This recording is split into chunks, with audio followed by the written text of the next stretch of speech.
Hawkeye Sidekick here, Mark Kennedy. This is our final rugby union podcast of the season, and I suppose let's go big or go home. So, 3 contributors tonight. We've our resident expert Liam O'Brien, and also delighted to have Danny O'Brien and also Philip Smyth from the Clan Terrace View. Lads, how are things? Great stuff. Pretty good. Good to see you all, lads. Can't be bad on an evening like this.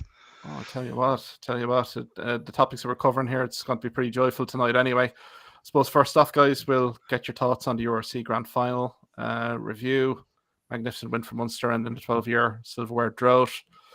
We'll kind of look in depth in terms of the Munster season in review. You know, it's kind of had an awful lot of plot twists throughout the season, so we'll get your thoughts there.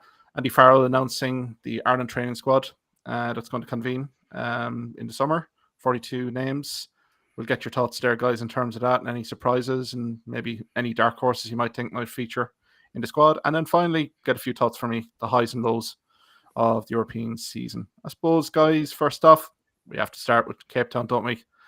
Stormers, Munster and URC Grand Final. I suppose, Liam, during the season, I know I've been a little bit pessimistic at times. You've been unbelievably optimistic. I did tip us, actually, I think.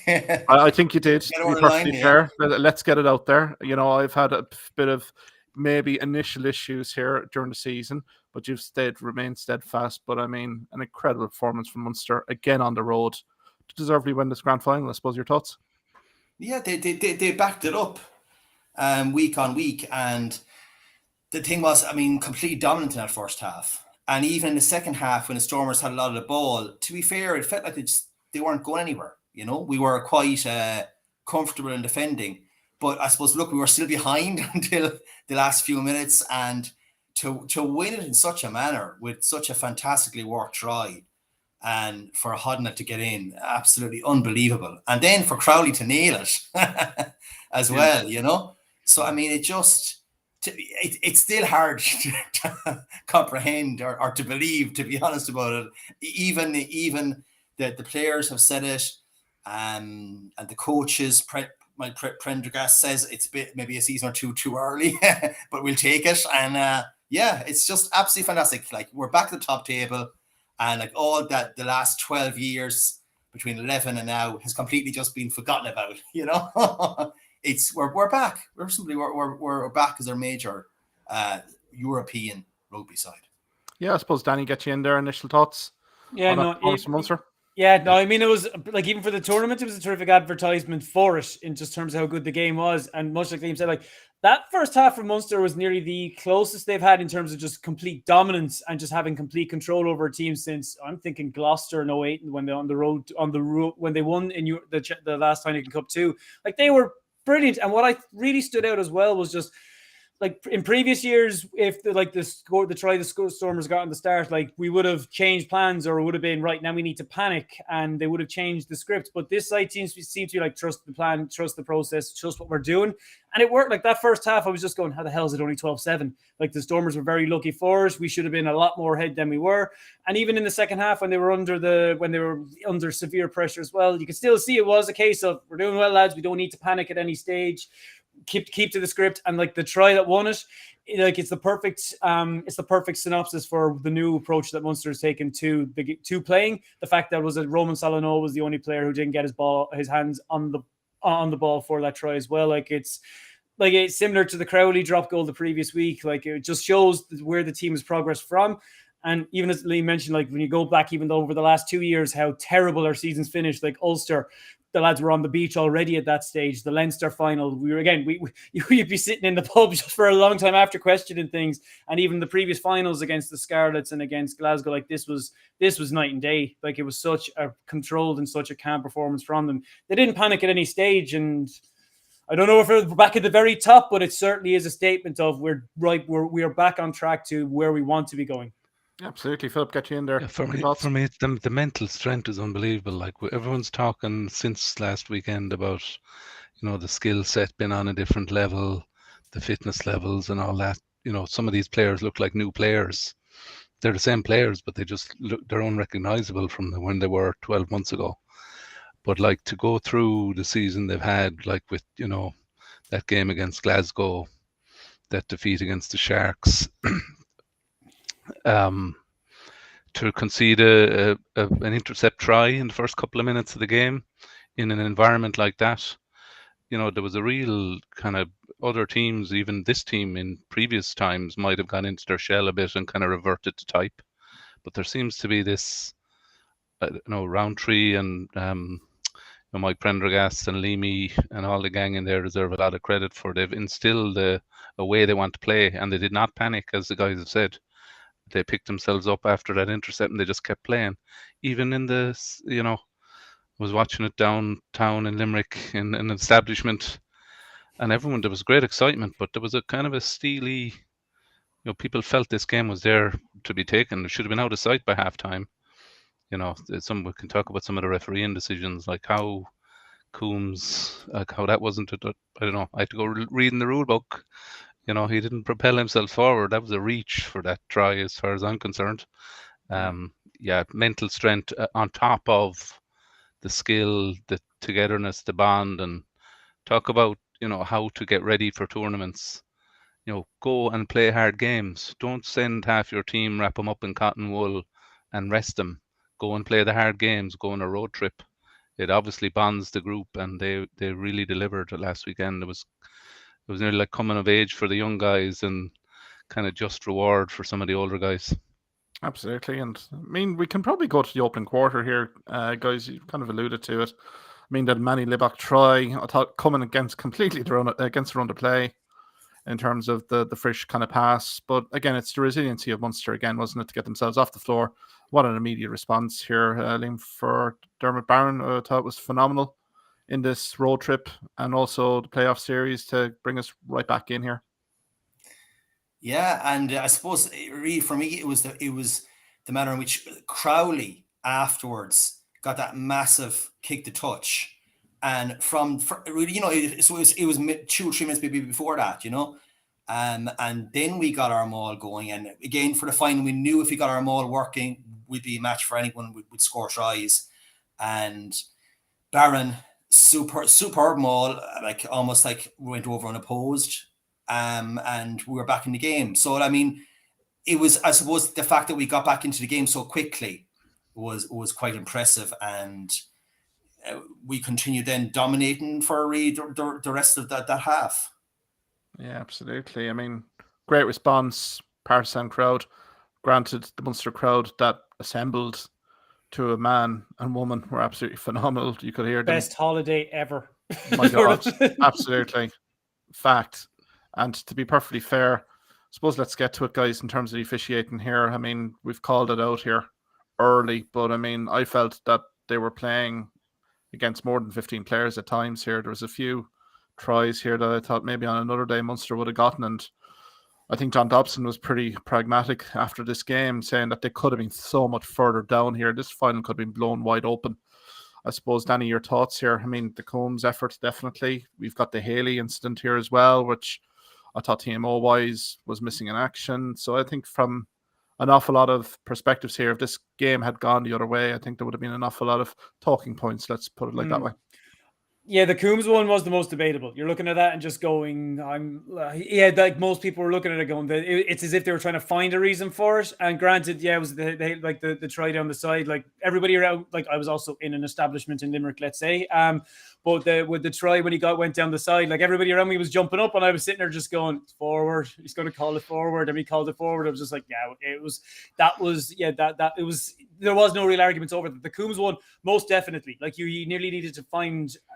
He was searching for it, and even like early in the second half when the Stormers got a penalty, Snyman was penalised. Snyman at the front had 2 Stormers players, the front row and the second row, lying on him, and I'm just looking at it going, okay, he's strong, he's big.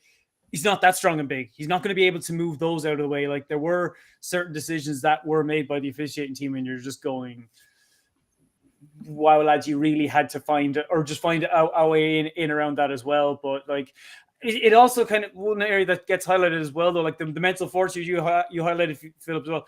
Again, previous years, those decisions going against us, we would have started to it's happened when decisions went against us. We started bat chatting at the referee. We get under the referee's skin, which you never want to do. It's happened before where the referees have been turned against us because of our attitude towards them. They didn't do it this time. Like, they didn't get back chat. If anything, I thought the team who made the biggest error with that was the Stormers. The first try, they started to point back to the Munster players, and even Yanchis, he started mouthing against O'Mahony, and you're like, lads, the last team on planet Earth you want to create a grudge is Munster, because they will hold that grudge. And like, even when Crowley the try Nash went in for, he went right back and just copied Willems as well for that, because it had a nice bit of edge to it, so that was good as well. It didn't need much more spice to it, given the lead up to this game and the reaction to Stormers straight after Munster beating Leinster. I mean, I've said it here last week, I thought it was utterly disrespectful in terms of the reaction that happened there, and I'm great to see certain players. Absolutely. So I think from that perspective, we'll move on. I suppose, Phil, like we've talked about it here, the Calvin Nash try, I thought that was a superbly worked try here. Yeah, the kick was right on the money. Okay, you got the bounce of the ball, right? But you got to be in the right place. The kick's got to be right. That's why we love the oval ball. Sometimes you just never know what way it's going to go. And Nash took it very well. But for me, like the kicking, and there's been a lot of negative talk about the kicking in general, but the box kicking and the ability to retain the ball. And the number, I don't know what the stats are, but it just felt like we had a kind of an 80% chance of getting the ball back as soon as it went up in the air. And the height on them to give the hang time to let the guys get up underneath from Conor Murray, that was back to some of the best, and been able to mix it up then as well. But that kicking game was a really strong part of the win as well, I think. Yeah, because we'd called it here last week, guys. We wanted to test the Stormers' back three, particularly the wing guys, in terms of the defensive play early. And I think great credit has to go to Calvin Nash and also Shane Daly on that, really kind of creating that platform. And I suppose, Liam, I'm thinking of 12 and 13 here. We also kind of cited that Anton Frisch and Malachi Fekitoa would play huge parts. Malachi Fekitoa's last game for Munster. Talk about saving your best performance to the last. My God. The guy basically went through mountains for his team, and that rib tickler tackle on Forey in the first half, it stirred emotions in Family House and Knox Entry. Let's put it like that way. It was old school Munster, not taking a foot back. I thought it was an incredible performance from the Tongan International. It was, and that tackle on Forey, I don't think he was the same afterwards. You know what I mean? Those are the sort of things you need. That's statement tackles. But he's absolute when he tackles. It's unbelievable. But also his carrying is enormous. He was making huge yards. I haven't seen a performance at 12 like that in quite a while, it has to be said. And again, with each game, he's just got so much better, so much stronger. And I suppose he's shown what he has been doing all his career. And he's brought it into Munster. Also has to be said that dynamic with Frisch is fantastic as well. Frisch to me is up there as one of the best 13s in Ireland now, and we have such a fantastic, I suppose, dynamic too with Crowley. To be fair, Crowley has that sort of delayed pass onto the centres as well, which means that they're coming full pelt at it, as strong as possible. So absolutely hugely impressed with it. Absolutely. Obviously, the only downside is Benetton are going to reap the benefit of that. Would have loved to have seen a lot of this earlier, and maybe the decision about him going or staying might have been different if this type of form was on display earlier. Absolutely. And I mean, Ireland are going to have to counteract that as well, particularly in a Rugby World Cup, in September as well. So I think Malachi Fekitoa, certainly his farewell gift to Munster and Munster fans, it's been absolutely sensational. Thought Frisch recovered amazingly well after the early intercept as well. I suppose going back to your point, Phil, about the mental fortitude, I suppose we're going into the sheds at halftime should be a little bit further up here. I know we had, Crowley with the conversions here as well, playing very solid. But we always expected here that Storms, particularly in that third quarter, would literally provide a challenge. And so it proved here. And I mean, the try here for 4E after 49 minutes kind of was a build-up of penalties. And I suppose here, Danny, from our perspective here, it was kind of batting down the hatches here for maybe 5-10 minutes after that try, just to kind of steady the flow. Yeah, and that was even we mentioned it with last week, that was the point at which the Stormers generally do blow teams out of the water, and that the kind of things are finished by that stage. But I think as well for them, it kind of what came to back for it, the state of their own pitch actually was a serious disadvantage to them from the point of view of like their backs didn't like.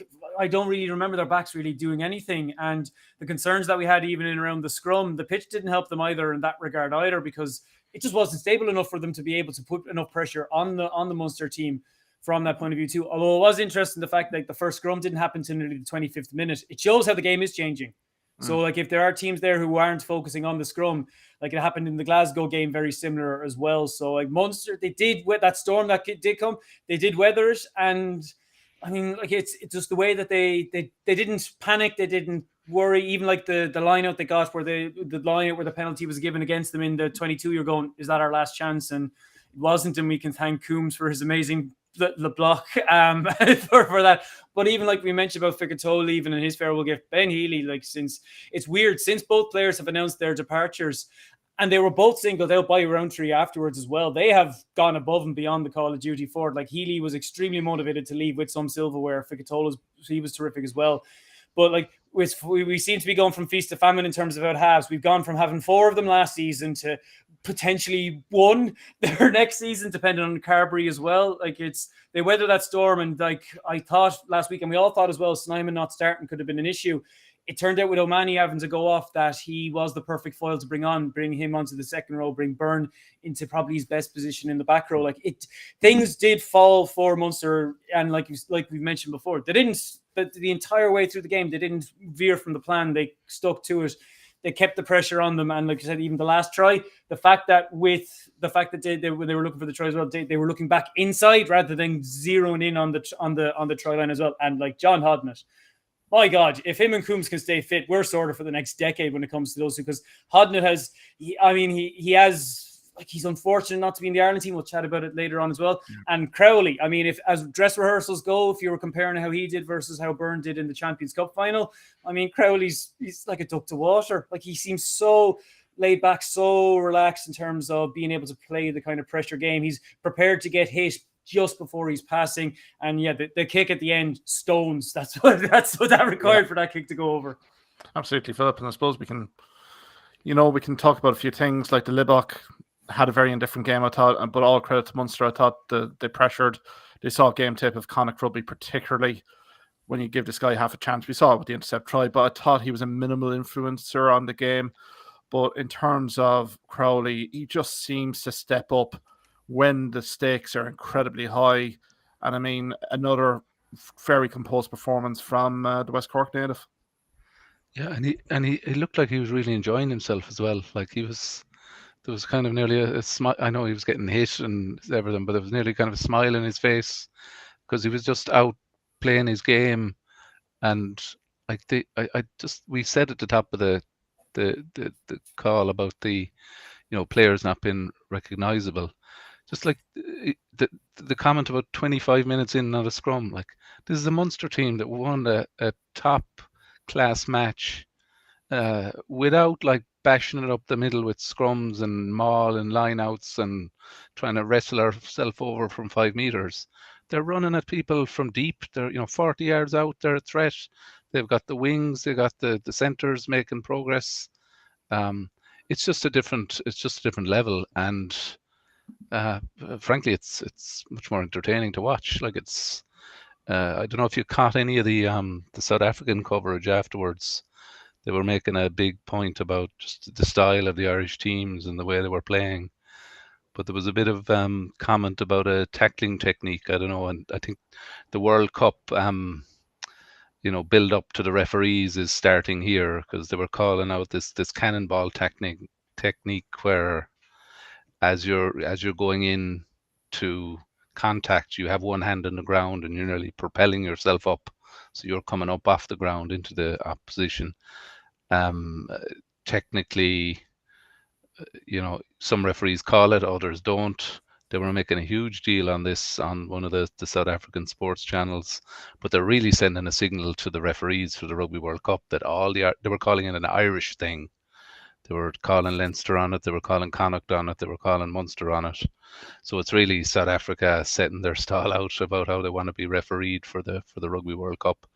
But overall, I think the South African media and Dobson himself, they accepted the better team by far, won on the day, and it could have been a lot more. Yeah, absolutely, Philip. And I suppose, Liam, back to you then, culminating that John Hodnett try. I mean, what a fantastic all-team move. I mean, the 2-3 minutes leading to this try was nothing short of sensational. Really building on the ethos, the new vision in terms of the attacking play from Mike Pendergast. But I suppose the skill set, the ball handling, it was all completely on point. To the fact the Haley pass as well was just incredible as well to create that space for John Hodnett to score. And I mean, fantastic score. And as we say, I think it's really kind of summed up the Munster evolution this year, hasn't it? Just in terms of the attacking play and just the intent to express themselves. Yeah, and again, I suppose, look, Healy again is very prominent, a beautiful passer of the ball. He kind of really, I suppose, instigated it. And as you said, Healy, beautiful work there. And the fact that Daly on the outside popped the ball back into John to Hodnett to crash over, absolutely sensational, really, try. I mean, and it's a try that not many teams really under that sort of pressure could execute. So we've transformed, probably from halfway through the season, we've just transformed our play completely. A real joy to watch, and we're as far away from the days of just one man out rugby or just kind of mauling and just trying to drive over the line is completely gone. We can play any game at this stage, and that's the fact that we're going to ask a lot more questions of the opposition. We're always going to keep them on their toes. And yeah, and in the end, again, we closed out the game too, which for me was very satisfying. So comfortably those last, say, 5 minutes, and the Stormers simply didn't have much in terms of attack in the entire game, if we be honest about it. No answers. Yeah. No answers. Oh, absolutely. I mean, we didn't even touch on the yellow cards yet. Mike Haley, Sinpin particularly, that was the longest 10 minutes in history here, really. I think I timed it at about 14 minutes, 15 seconds, which I don't know what a refereeing review would be. But then the Jack Crowley yellow card as well, I thought it was a tad harsh. But as you say here, Liam, the composure then to basically close it out. Danny, it was a very impressive end to the game, I thought, from Munster, really. Defensive line speed, Dennis Leamy's hallmarks all over this, and then culminating in at the end of the game. Yep, and even you can just see at full time just what it meant to so many. Just they all absolutely lost it. They really did, and you can even see with Roundtree as well, just kind of what it meant to him too. That he was there, he was in tears at full time.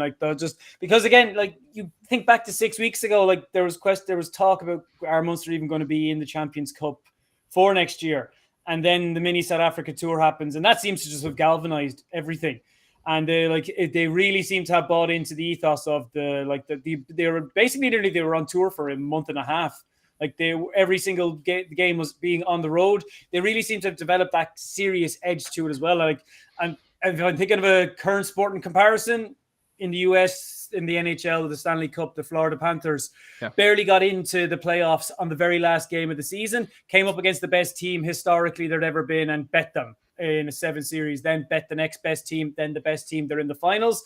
It's just once you earn that ticket to get into the dance, things can totally change from there because Munster just built up that momentum. And when you consider as well how long this preseason is going to be for them, they're going to have a lot of time to be able to work on their style of play and being able to build things up from there too. So God, lads, it's so nice to be talking about this then last year in Ulster and basically going, this group's done. It seemed that was the case back then, but just to see the change around, it's nice to go into an off season not in misery.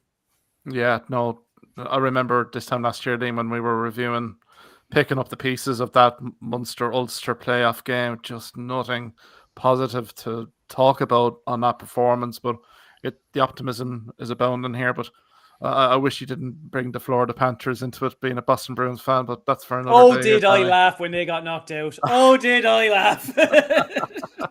But yeah, I suppose, Phil, to get your thoughts here as well. I mean, when you consider that sticky part of the season, I suppose we can get to the season in review here as well, guys.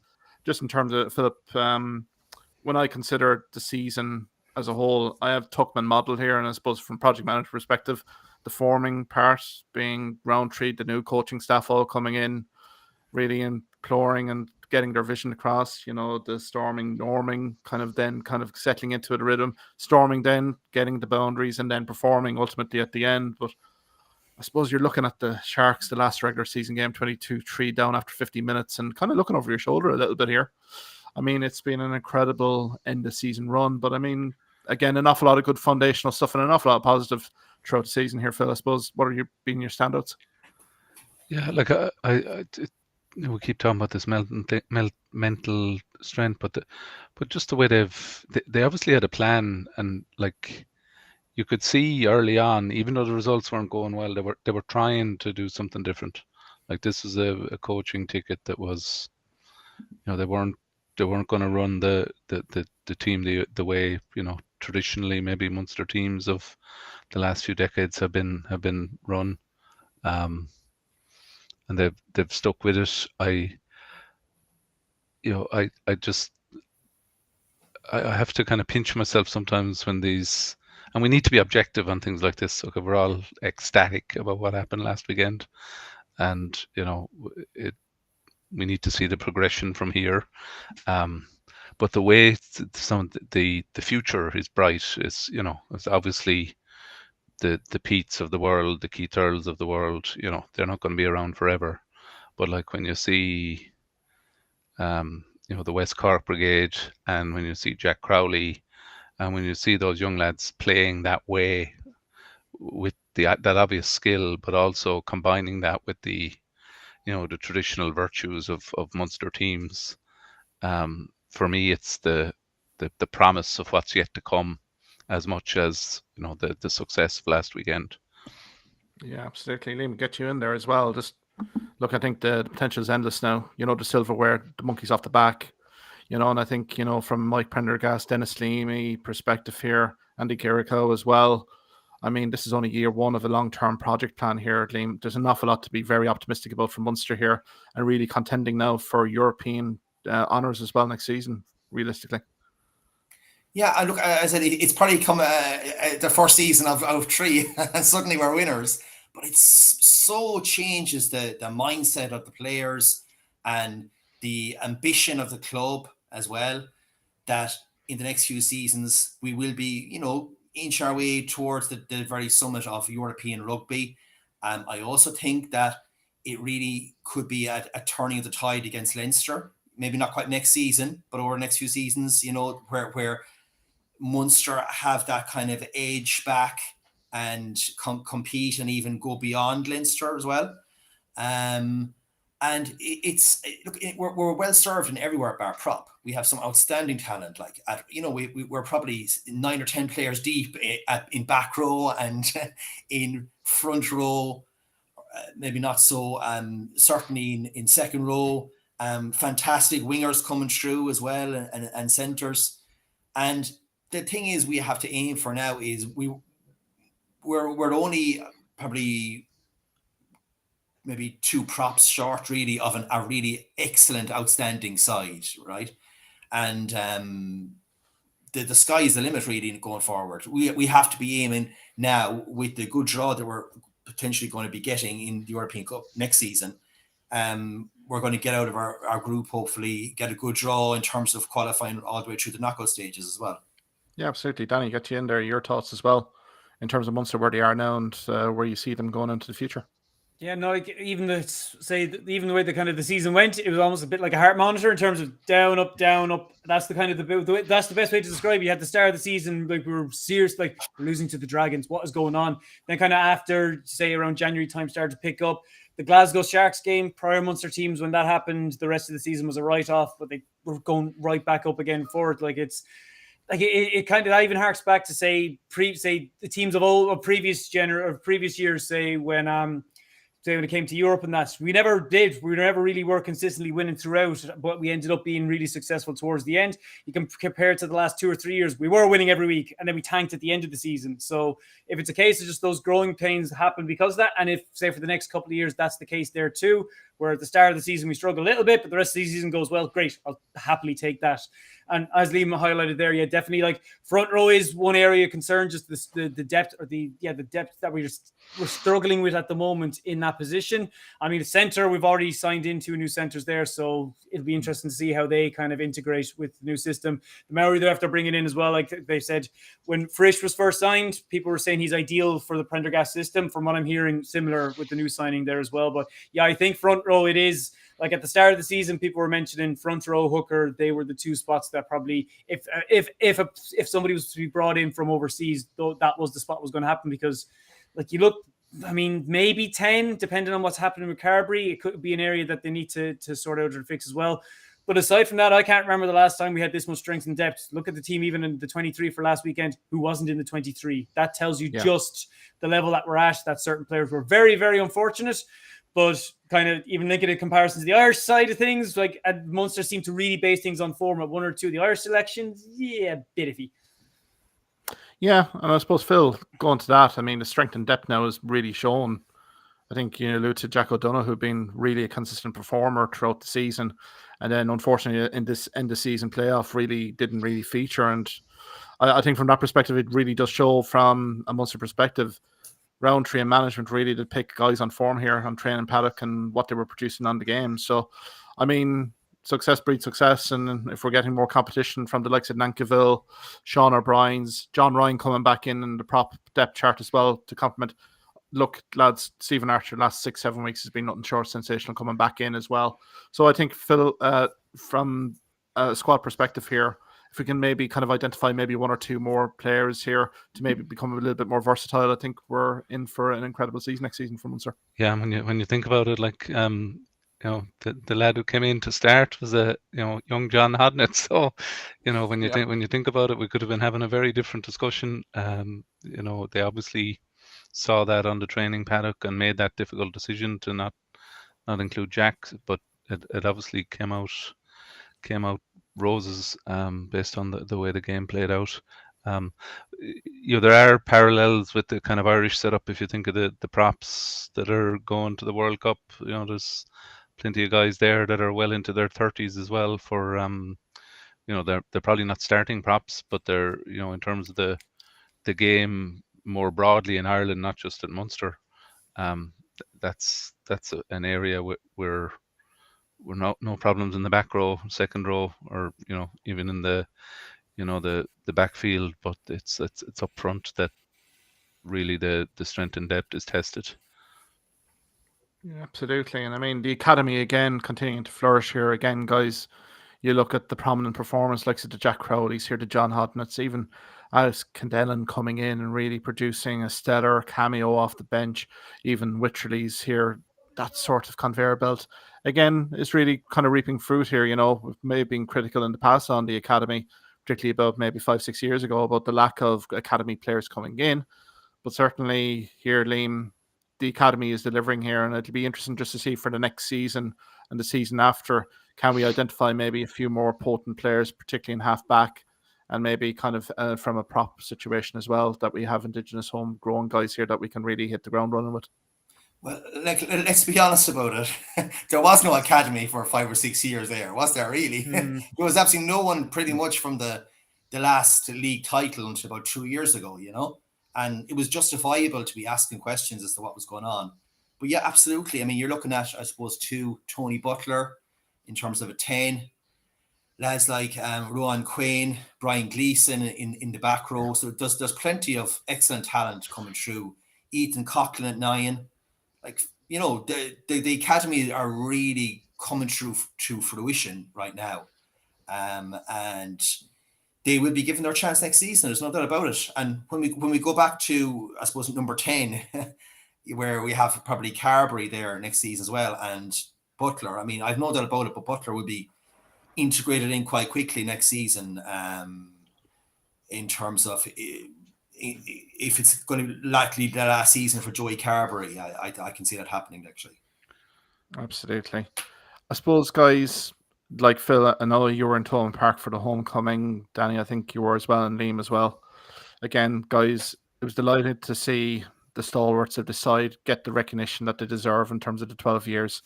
I'm thinking here like Keith Earls, I'm thinking of Conor Murray, I'm thinking of Peter O'Mahony, thinking of Dave Kilcoyne, I'm thinking of Niall Scannell's, Rory Scannell, and even Jack O'Donoghue's. But I mean, the Keith Earls moment where you saw Antoine Frisch and Malachi Fikutoa basically hoist Keith Earls in the air in Cape Town. For me, that was the picture. That was the picture of the post-celebration, really, to really acknowledge such a legend of the game. I suppose, Philip, can we get maybe some thoughts for you there in terms of these players, particularly Keith Earls? I think that picture in particular was kind of an insight into how well the squad have bonded and are a true team, because you have, a guy who's on the way out the door going to Benetton, hoisting the elder statesman on his shoulders. It was a fabulous photo on a range of levels. That wasn't a few kind of wet eyes in the house on Thomond when Keith was there with the kids and the trophy and the whole lot. But no better representative of his club, his province, and his country. Yeah, absolutely. I suppose guys get you in there as well. Some of the veterans here, particularly. But I mean, it's been an amazing end to the season, and I suppose if this is Keith Earls' last game, don't want it to be.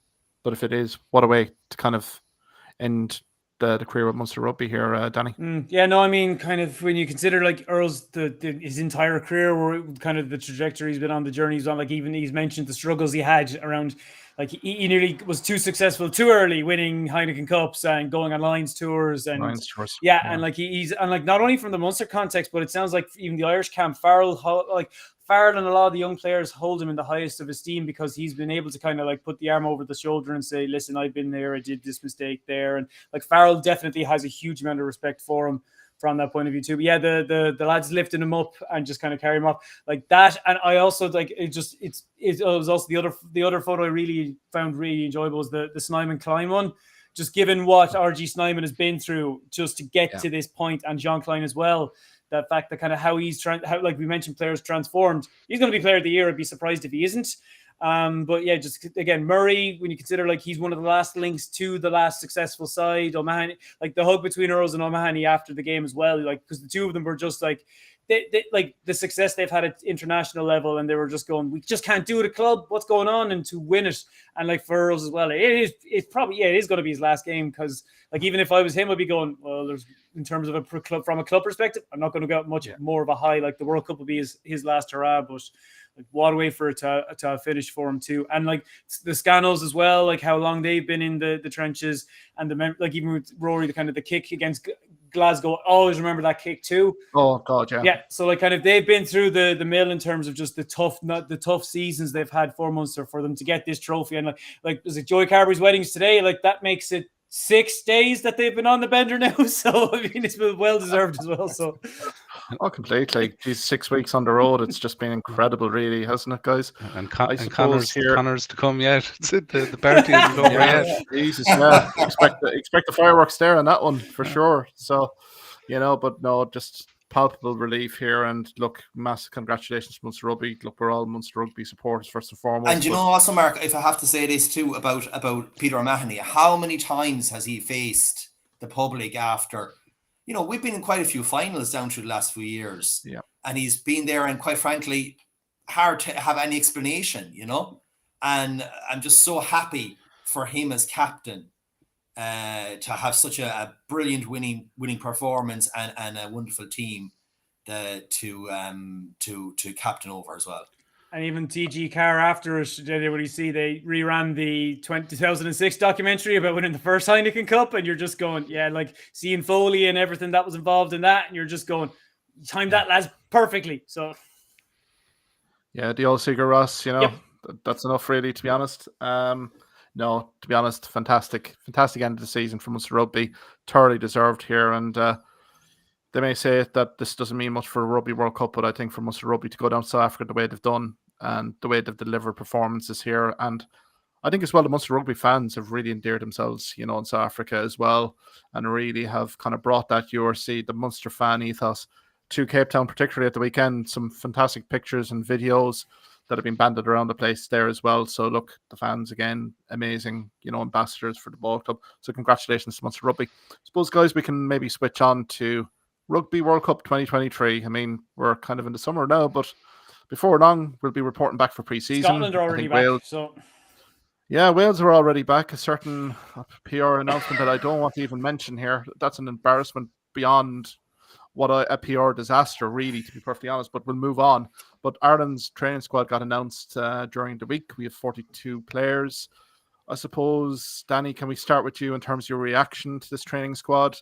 And anything here, any player here that you might think, might be a surprise inclusion here? I think they went very much for tried and tested. They didn't really go for too many bolters from just even from the last couple of weeks. It is you probably could have named this team off after the Six Nations. Like, there's not too many surprise selections there for it. Like, I mean, it's great to see Nash kind of involved with it, daily, unfortunate. And like, there is a lot of talk around Klein and kind of what does he have to do to kind of get into that setup. Like, even they were mentioned with Hodnett, like there are a couple of players there who you're kind of wondering maybe they could potentially, if there's injuries. Like, there wasn't, like, I'm looking at kind of going like Stockdale kind of lucky, and that's just because the injuries he's had, and he hasn't had much form in the last couple of years. And just the way that Nash and Daly play, it's similar to the way that Hansen and Lowe play for the Nationals in terms of just the attacking approach, but also the way that they attack the kick. Like the pressure they put on teams as well. So like I thought, like one or two were very unfortunate not to get into it, but get into the team. Aside from that, I don't know about the rest of it. There weren't too many like, what the hell is he doing in it kind of choices in it. I didn't think there were too many shocks. Yeah, Philip, your reaction? Yeah, it's like 42 into 33. It doesn't go really, like, because there's names not in that 42. Larmour obviously hasn't really got back to his old self since his injuries. Klein obviously, these things, a couple of, these things of our longer cycle, a couple of good games isn't going to get you into a setup, national setup, where you need to kind of know the plays. You got to be in the setup for a long time. So I think Hodnett's time will come, but probably a little too late to be, unless there's injuries. Obviously, him being a natural 7, if Josh van der Fleer were to be unfortunate with an injury or something. Is there a real kind of obvious out and out number 7 there? I don't think there is. Stockdale has to be on the, everyone kind of maybe is the first name you comment on, the eyebrows raised a little bit. Not that, he hasn't been a great servant. He's still only 27, right? But, in terms of, if you're saying you're picking on form and all of that, he's living off a kind of a famous kick and a gather and a try against the All Blacks, right? So you'd have to think like Balakoon probably has played more rugby than him even in Ulster. So probably a bit on the unfortunate side. Stockdale. Klein versus Treadwell, he seems to go on with tried and tested with Treadwell. He was in the setup. He's been in there. He's done well when he's played. Maybe, possibly, arguably even better for Ireland than for Ulster. So, Klein, what more does he have to do? He's kind of been one of the star performers this year, a transformed player. But 42 to 33. There's 9 players there that are. It's going to be very hard to find 9 players in there. Maybe 1 or 2 around the edges that are there for development. Jamie Osborne is obviously a young emerging talent there for the future. But you could say the same about Hodnett and stuff. So he's kind of doing them. There's a few there that obviously aren't going to make the 33. Are there going to be bolters? With injuries, you never know. Like, this game is so attritional. That there's going to be injuries somewhere before the tournament and during the tournament. But he knows what his core squad is. I don't see him making huge changes. I'd say he knows he's 33 already, but he's bringing in others to to integrate them into the system in case they need to come out and join the squad later. Yeah, Liam, bring you in there. Your reaction? Yeah, it's just, I suppose, look, what struck me is just the loyalty of Andy Farrell to the players who've performed already, you know, distinctly very well for him. I suppose, look, he's kind of selected some players who are not getting game as first choice for their club province. And he's selecting like a second or third choice of the province. So like when you look at Munster, you know, you have to look at it and say, Lockman is without doubt our number one. Killer, it's been a while since he played much, but he's in there again on past, I suppose, past performances. Shane Daly again is definitely a guy I would have had in there as David alluded to, kind of along with Nash. They are definitely to me the backup guys at wing. And again, Stockdale, not sure what quite Andy Farrell sees in him. Then you have Jamie Osborne again, who's kind of for a while there mid-season was getting in the Leinster team, and it hasn't really been seen since. He gets in again, very good, promising player of the future. And yeah, like John Klein, definitely, you know, probably one of the star locks of the season. Probably again just works against him at this stage that he hasn't been involved in basically the prior year. And I can't see myself much bolters happening in the squad at this stage. So there was no real other major kind of omissions. I suppose maybe John Hodnett as well in terms of 7, which means maybe O'Mahony will cover 7 during the World Cup. But yeah, and great to see Keith Earls in there, because this is a guy who absolutely can deliver on the big day. I suppose, again, you're looking at fullback, where once more, I can't really recall anyone bar Hugo Keenan getting a real good run out at fullback. So I suppose Jimmy O'Brien will probably get some time there at fullback. Yeah, because I think that might be the reason why Jacob Stockdale's here, with his versatility. Wing, fullback, I think he could play, you know, 3/4 if need be, but I think it's a fullback position. I think for Jacob Stockdale, this is a huge training camp. Let's be brutally honest about it. He knows the task is going to be pretty arduous for him to really break into this 33-man squad. He's going to have to really impress straight off his versatility, because I think even at fullback, I think it's between himself and Frawley for one of those last spots here. And I mean, Frawley, the versatility, yes, but where is his favourite position, Danny? I mean, it's kind of, for me, we heard during the season, no, he's a 10, then it went to 12, and then the Maoris basically exposed him there, and then now it's 15. I'm just not quite sure here in terms of Kieran Frawley. Where does he fit into the equation of Andy Farrell? And it is kind of funny, even with where Frawley is kind of like, you would think of Farrell's like, we want to, like, he'd be like, let's play him at 10, and then Leo Cullen's like, listen, we'll play him in the front row, we're not playing him at 10. Like, it's almost like he's in every other position but 10 that he's been played, and that's not going to help him either, just from the point of view of, like, if he wants to get, now with the, obviously the future with Leinster as well, with the 10 debate there's going to be there, but like that's not going to help him in terms of just finding that position. Like Keith Earls, a part of his career, struggled because he thought, he was like, I'm playing second centre, and you're going, you're a wing. Oh, I'm going to play second centre. It's like, no, you're a wing. And you could just see from his skill set, like Frawley, it's probably getting to a crucial point where he's very versatile, but he does need to kind of nail, if for international at least, he needs to find his spot that he can nail down and compete against the others. Because if he's constantly being moved by the club, like, I mean, granted, Farrell does change around a couple of different players, but yeah, for his point of view, and with the battle that there will be for 10 in Leinster over the next while, yeah, you're hoping that he does get more game time there, because, like, again, nothing beats the on-pitch experience of playing at 10 in, no matter how many training sessions you do, it's the games is where it matters in terms of building up that experience. Absolutely. And look, we've talked about John Klein consistently. I'll throw in Ross Maloney from Leinster. I think second row wise, I think he's been a pivotal force for Leinster. I don't know what he can do to kind of get himself into that squad.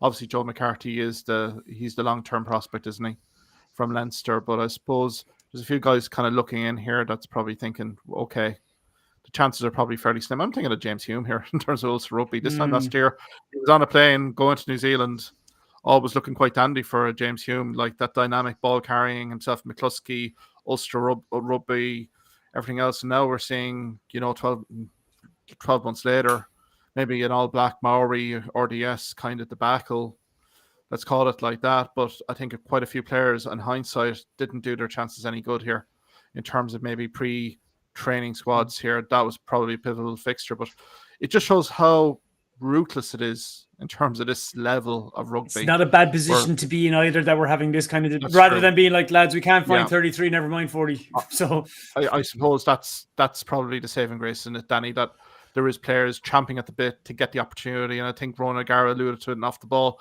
when he was mentioned about John Hodnett. He has to be ready. He has to be ready because, unfortunately, we saw with Joey Carberry, unfortunately, leading into a World Cup, a horrific injury I don't want to jinx a player here, but it could actually happen in a lead up to these to the World Cup. So a player on the outside might be bolted in here. So they all have to be ready. They all have to be prepared. But look, I think it's going to be an interesting training squad, and 9 players are going to be unfortunately unlucky, probably getting a tap on the shoulder to be given the bad news.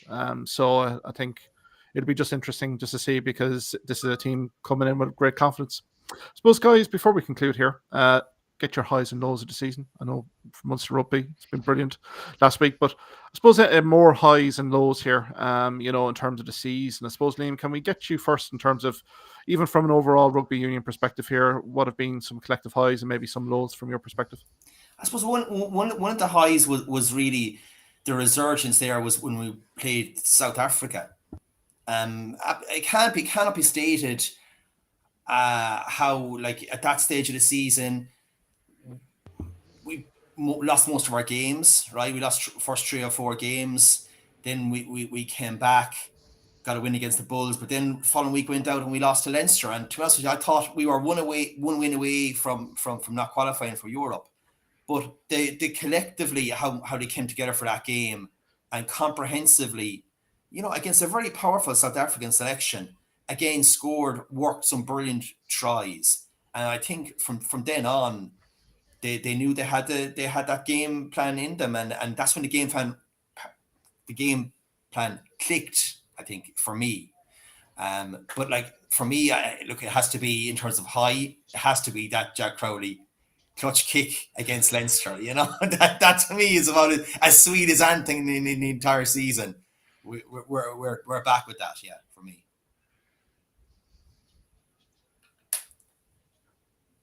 Apologies, live technology here. I was on mute.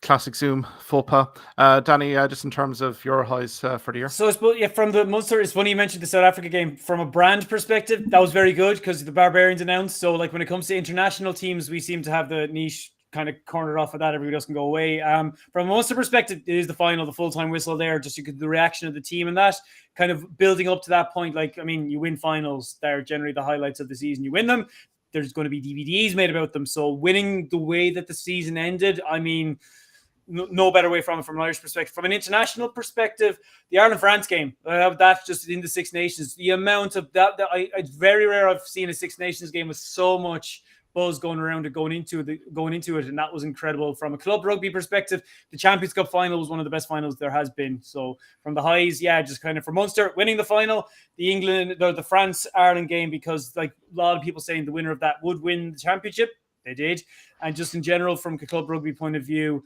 the Champions Cup, and even from a AIL club point of view, the final there was absolutely incredible too. Just what happened, that brilliant advertisement for the game, and it seems to be now that finally the club game is finding its place in the structure, because for years there it was looked at as the kind of the stepchild, and we don't need to think about that, like, because if the club game can develop from that point of view as well, like a strong club game, as Munster knew when they're at their peak, just helps with the rest of the pyramid too.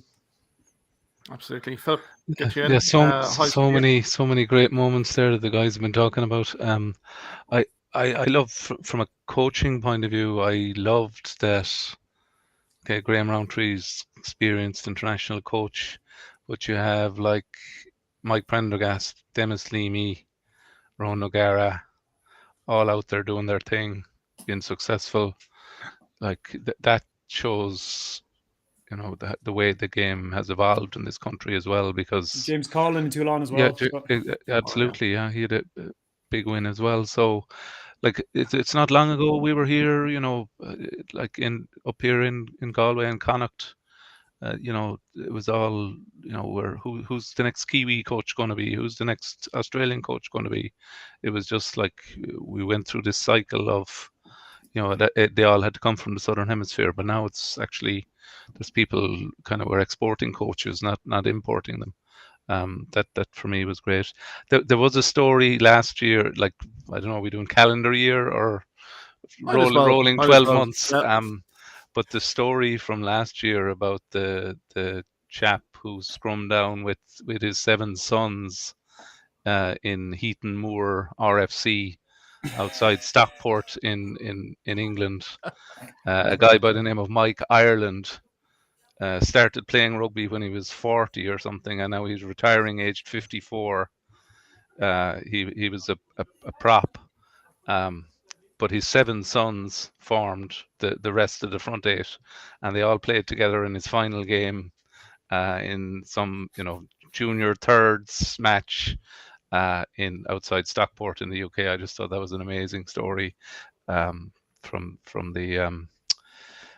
our pals across the pond on a lighter note. Oh, absolutely. I suppose high points for me. I suppose just to see how the Irish provinces have evolved again this season, guys. I mean, Leinster, despite the end of season devastating losses to La Rochelle, the Jack Crowley dropped goal, I still think they are the standard bearer in terms of URC. They've evolved.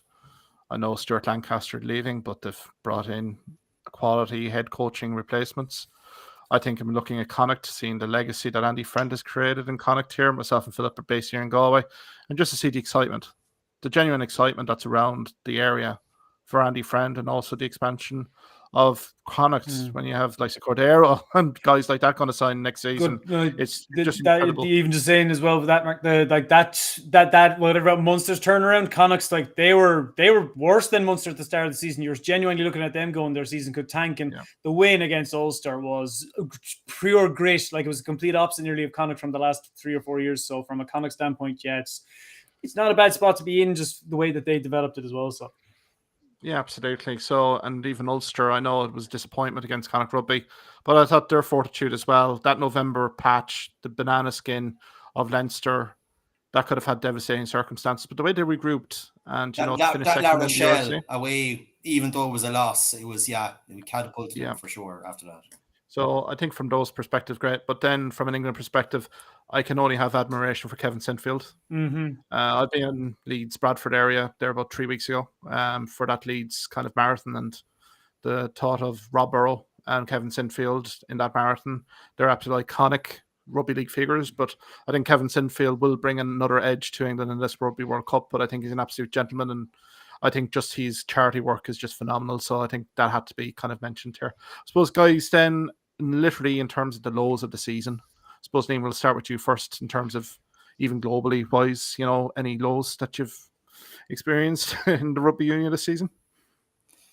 I suppose that for me, we've had a lot of lows with Munster in terms of I thought that the loss to the Sharks was quite low for us in terms of the URC. But I think some of the lows for me have been the loss of the teams in the English Premiership, and the kind of the feeling that it's really on the point of collapse, really, professional rugby in England, and now with London Irish. So that's kind of, for me, strikes me as being a kind of a low going forward, because where does it end? Where does it end with England, and where does it end then with the URC teams? And I suppose I also think it's a bit of a low for us in the Northern Hemisphere with the whole collapse of the Welsh teams as well. I mean, the way they're structured now, they're set up to fail. They're set up not to really get anywhere for the next few seasons. And we need a strong Wales in World Rugby as well, I think. Yeah. Danny? Similar from the Munster standpoint, kind of that 7-day period between the loss to Glasgow and Thomond. I'm so glad I didn't go to that game, and the Sharks loss in Europe. Like after that, I was thinking, like, here we go again with the season petering out. But yeah, that would have been the negative from there. From the international standpoint, yeah, Wales. I remember I chatted with some of the rap podcasts. So all 4 lads are supporters of each of the 4 Welsh regions, and this was prior to the Ireland game in the Six Nations. And like there was genuine kind of for us, it was it's Wales. Never really like God, it's Wales lads. We always struggle against them, and we mauled them. We absolutely bet them off the field that day. And everything in Wales at the moment, from the off the field, how badly things are being run on the field, the fact that kind of on the field, they were thinking of during the World Cup to maybe have the regions play off against each other to keep practicing. They don't have a big enough squad to do it. They have that because there's financially, they're losing players to not even to the top 14. They're losing them to Pro D2. That's how bad the money is there. Like to see where Wales are at the moment, it's catastrophic when you consider what they've given. And like now we've said it, they'll probably win the World Cup, but they're going into the World Cup. I've never seen them on such a low ebb, even with like Gatlin's come back, and you're seeing all the players who've retired. You're seeing Wyn Jones, you're seeing Tipperick retire like that before the World Cup. There's serious problems with them, with those guys. But like for them, the World Cup would be it, but going before, that's an enormous warning sign, I think, for them too. And yeah, I mean, when we're looking at London Irish, like I always, for like fond memories I have with London Irish is the year they made the semi-finals in the Champions Cup or the Heineken, and like Topsy Ojo and Salesi Thank you about the wings. Like I remember they played an incredible brand of rugby at that stage, and to see that they're going to go down the route of Wasps and Wasps going, I mean, my God, how can if a team the caliber of Wasps can go out of existence or go back to the very bottom of the entire rugby pyramid? Yeah, kind of those, and kind of on the side point as well. God, I feel sorry for Argentina. Just from a club standpoint, they're back to where they were, say, 8 or 9 years ago, and I mean it from the point of view of not getting competitive club games involved there as well. That there's certain points like kind of there's only a handful of unions who seem to be doing a good job, but the rest of them, I mean, if England are in trouble, God, if they're in trouble, it's an enormous warning sign for the rest of the sport. Certainly, Philip. Yeah, hear your lows of the season. Yeah, a lot to be said for the provincial structure here when you listen to some of what Danny's saying there. Couldn't have this segment without referencing Tom Tierney, who passed this year, obviously. Played, obviously, with Richmond, Garryowen, Munster, and Galwegians, Connacht, Leicester Tigers. So, obviously, that was sad passing this year.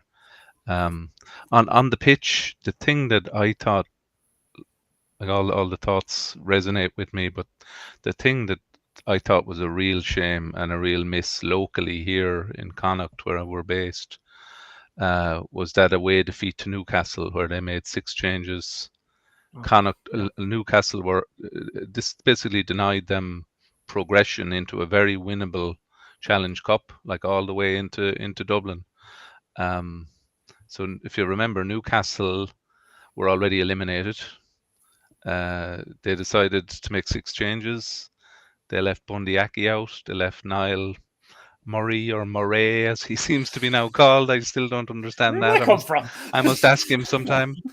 Grand Slam tennis pronunciation there, to be fair. I don't know. That seems to be the chosen naming. It was always Murray when I thought it was. But anyway, we must ask him next time we see him in the sports ground. They left out Cian Prendergast. You know, these were the guys that were like first names on the sheet for the Connacht team. So I think they miscalculated that badly.